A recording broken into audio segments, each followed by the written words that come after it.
রুটি ভাজার টাইম দিচ্ছে না দেখুন, ও থালা হাতে আর এদিকে আমার চাটুইতে রুটি। এই যে রুটিটা যে ভাজবো, ভেজে যে দেবো, কিভাবে থালা নিয়ে এখানেই দাঁড়িয়ে আছে দেখুন। এই যে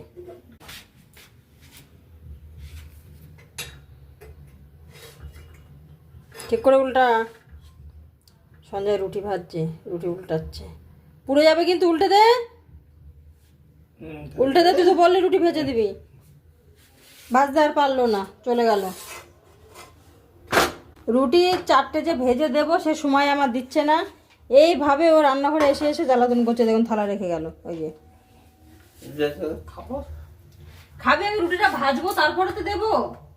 পেটে খুব খিদে পেয়ে গেছে, ওই যে পেটে খুব খিদে পেয়ে গেছে। একটু বললাম যে আমি বেলে দিই, তাহলে তুই ছেঁকে দে, তাও তো তুই পারবি না। বেচারি খিদে পেয়েছে।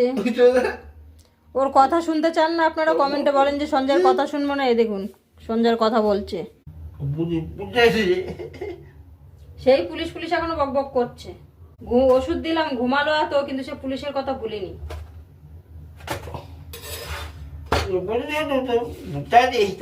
শুনে বলুন তো কি বলছে, কমেন্টে জানাবেন।